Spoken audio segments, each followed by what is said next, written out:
नमस्ते साथियों, आप लोग को पता होगा टीआरई 4 का जो कि जुलाई का अब तो बोल ही दिया है, जुलाई 15 के बाद आपका नोटिफिकेशन आ जाएगा। उसके लिए जितने भी स्कूल्स, गवर्नमेंट स्कूल्स में जो टीआरई 1, 2, 3 में जो भी एक्सपर्ट्स लोग पास हुए हैं, उनके बिहाफ पे, उनसे मैसेज के बिहाफ पे मैं आपके सामने कुछ एक बेस्ट स्ट्रैटेजी ला रहा हूं, जो कि आज तक आपके यूट्यूब का सबसे बेस्ट स्ट्रैटेजी होगा। इसके बाद आपको कुछ भी नहीं देखना है, सुनना है, आपके लिए रामबाण है। आप 110% सिलेक्शन नहीं रोक सकता कोई भी।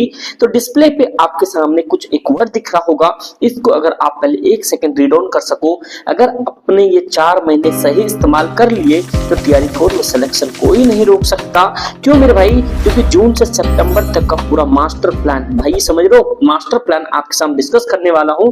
जो टॉपिक वाइज मटेरियल क्या होगा, जो कॉमन मिस्टेक करते वो क्या होगा, डेली स्ट्रेटेजी क्या होगी, और सबसे बेस्ट और बेस्ट चीज मॉक टेस्ट फॉर्मूला क्या होगा। समझे? तो शुरू करते इस वीडियो को। सबसे पहले ये वीडियो आप ले एक ही रामबाण साबित होगा कि बस कुछ नहीं करना, आपको वीडियो को आखिरी तक जरूर देखना, इतना आपके लिए सफिशिएंट होगा। मैं वो सारी चीजें पहले डिस्कस कर रहा हूं जो आपने इससे पहले मिस्टेक की हो या न्यू बैठने वाले हो तो ना करो। तो दोस्त सबसे पहले आपके सामने है, देखो सबसे पहला टॉपिक है कॉमन मिस्टेक। कॉपी में नोट डाउन कर लो, नहीं तो स्क्रीनशॉट ले लो। पहला पॉइंट, 10 किताबें आपको नहीं पढ़नी है, नोट्स नहीं बनाना। यहाँ पे बच्चे सबसे ज्यादा दिक्कत करते हैं। रिवीजन स्किप करना, ये भी सबसे बड़ा दिक्कत है। डेली मॉक टेस्ट नहीं देना। आपको बड़े बड़े महारथी ये बताएंगे इंस्टीट्यूट वाले, कोचिंग वाले यूट्यूब पे, भैया डेली मतलब, अरे भाई आप स्मॉल मॉक टेस्ट लगाओ ना, सिर्फ रिवीजन, सिर्फ वीडियो देखते रहना, क्लास देखते रहना, ये आपके लिए सफिशिएंट नहीं है दोस्त। तो ये कॉमन मिस्टेक में आप लोग मुझे कमेंट करके बताओ, आप लोगों ने कौन सा कॉमन मिस्टेक ज्यादा किया है। सबसे इंपॉर्टेंट चीज, आपको 10 किताबें नहीं पढ़नी है। सबसे पहले पीवाईक्यू पे फोकस करना है, सारे पीवाईक्यू देख डालो, ठीक है। उसके बाद नोट्स जरूर बनाना है, जो भी आप टेस्ट लगाओ। रिवीजन, आपको मैंने बताया रिवीजन का गोल्डन ट्रिक क्या होता है, 1 day, 3 day, 5 day, 15 days, tension ना लो।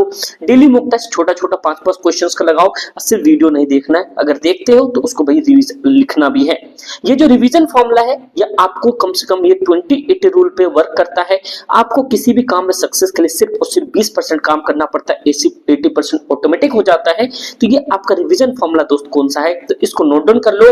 आपको पहले दिन पढ़ा, उसको फिर थर्ड दिन पढ़ना है, फिर थर्ड डे के बाद 7 डेज में पढ़ना है, फिर आपको 15 डेज में पढ़ना है। ये आपको पूरा रिटेन कर देगा भाई। और ये आपके जो भी क्वेश्चंस पढ़ोगे, पहला दिन पढ़ा, एक दिन स्किप, तीसरे दिन पढ़ा, फिर 7वें दिन, फिर 15वें दिन, इस तरीके से आपके रिवीजन कंप्लीट हो जाएगा। और सबसे इंपॉर्टेंट चीज आपके सामने डिस्कस कर रहा हूं, अगर अभी भी आप लोग यहां तक देखे हो तो मुझे आप लोग बता दो, आप किस में, पीजीटी में, पीआरटी में, किस में बैठने वाले हो।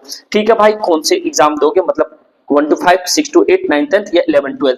सबसे इंपॉर्टेंट चीज बात करेंगे। और सबसे इंपॉर्टेंट चीज जो हमारे पेपर 2 में या पेपर 1 में जो 40 मार्क्स के हैं, इसका मैं कंप्लीट डिकोड करके बता दूंगा पेपर कहां से आया है। तो कंप्लीट वीडियो में बने रहना दोस्त, ठीक है। पहला फेज जो कि जून आपका बहुत ही ज्यादा बेस स्ट्रॉन्ग करना टारगेट है। देखो दोस्त, सबसे पहले क्या, पूरा सिलेबस फर्स्ट रीडिंग। मैंने ये रहा कि भाई कंप्लीट पढ़ लाओ, एनसीईआरटी पढ़ लो, ये सब कुछ नहीं। आपको सिलेबस ओवरव्यू करना है। जैसे मैथ्स में एलसीएमएस से टाइम एंड वर्क है, ये सारी चीजें एनसीईआरटी प्लस में इसके नोट्स कंप्लीट। कुछ नहीं करो, आप एनसीईआरटी छोड़ दो, जो आपके पास इनके शॉर्ट नोट मिलेंगे, आप कुछ मत करो, डीओई की वेबसाइट पे जाना, आप यहाँ पे सपोर्ट मटेरियल सर्च करना, एनसीईआरटी से रिलेटेड दिल्ली गवर्नमेंट में सारे मटेरियल दिए जाते हैं, बस इतना पढ़ लो। एनसीईआरटी का बाप है। जो भी आज तक आपको यूट्यूब पे एनसीईआरटी के नाम पे बेवकूफ बना रहे हैं, सारा मटेरियल वो डीयू से छापते हैं। बिहार के बोर्ड में ये सब चीजें को पता नहीं होता। आप डीओई सर्च करना, सपोर्ट मटेरियल आपको सारे सब्जेक्ट क्लास 9 से 12 तक मिल जाएगा। इतना रामबाण है दोस्त। उसके बाद में आपको डेली स्टडी हैबिट बिल्ड करना है। भले 1 घंटा बैठो, 2 घंटा बैठो, बट आपको डेली हैबिट बहुत ज्यादा जरूरी है। आप लोग कमेंट करके बता सकते हो क्या आप लोग दिन में कितने घंटे पढ़ते हो। तो भाई do like and share, subscribe, ध्यान रखना। फेज 2 में आपको जुलाई, आपको स्पीड और प्रैक्टिस पे फोकस करना है। इस महीने में क्या करें, कुछ नहीं करना भाई, कम से कम 80% सिलेबस कंप्लीट कर डालो। अब पीवाईक्यू सॉल्व कर डालो। अगर पीवाईक्यू सॉल्व कर डाला तो लाइफ जिंगल आला, क्या आपने सुना होगा। तो पीवाईक्यू ही भैया सबसे इंपॉर्टेंट चीज है। अपने चैनल पे जाकर देखना वीडियो सेक्शन में, जो अभी जनवरी या फरवरी में जो बीपीएससी ने स्पेशल टीचर का एग्जाम कराया था, उसमें एनसीईआरटी बेस्ड के क्वेश्चंस क्या पूछे थे, करंट अफेयर क्या पूछा था, साइंस क्या पूछा था, सब अवेलेबल है मेरे भाई। बड़े चीज के पीछे मत भागो, ये नहीं कि आज छोटा चैनल है तो कब को बड़ा नहीं होगा। आप लोग सपोर्ट करो, कल को बड़ा हो जाएगा। तो ये सब्सक्राइब कर लेना मेरे दोस्त। उसके बाद में आपको क्या करना है, वीकली मॉक टेस्ट आपको बताया था एवरीडे, वो आपको शॉर्ट 5 क्वेश्चन 7 क्वेश्चन, फिर वो वीकली मॉक टेस्ट देना आपको, जो सबसे ज्यादा इंपॉर्टेंट है। गोल्डन रूल मैं आपको बता दूं, रीड लेस, पढ़ो कम, रिवाइज मोर ज्यादा। कहते हैं ना, you will definitely succeed if you read less and revise multiple। आप पढ़ो कम, मल्टीपल रिवाइज करो, आप सेट हो जाओगे। फेज 3 अगस्त का महीना सिर्फ और सिर्फ रिवीजन का महीना होना चाहिए भाई। इसमें हम कुछ नया नहीं पढ़ेंगे, आज से टारगेट सेट कर लो। ये भाई फुल टू फुल एनालिटिकल पे लेकर आया हूँ। 3 बार कम से कम सारे नोट्स को रिवीजन कर जाना है। अब 20 से 30 मॉक टेस्ट लगा लेना है, भले भैया पेड मॉक टेस्ट हो, ये कोई भी किताब हो। एक्यूरेसी इंप्रूव करना है क्योंकि 70% प्लस, क्योंकि कंपटीशन टफ है दोस्त। फिर डेली प्लान में 2 मॉक सेक्शन डालना, वही छोटा सेक्शनल वाला। एरर नोटबुक जरूर बनाना, 1 लाइनर फैक्ट जैसे बहुत सारी बुक आती है, मैं बुक भी डिस्कस करूंगा आपसे।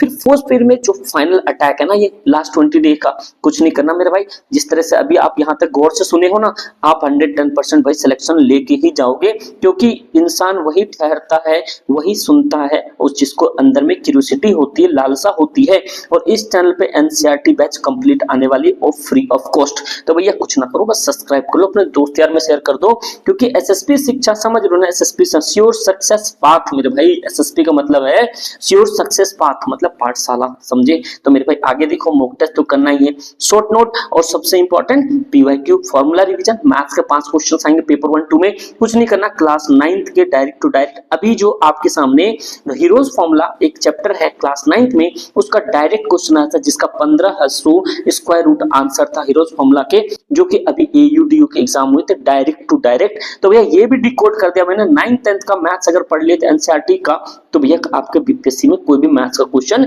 नहीं छूटेगा। साइंस के लिए 9th और 10th का साइंस पढ़ लिया, तो भैया कोई भी किताब आपको मतलब कुछ भी दे ना दे, बस आप ये पढ़ लो।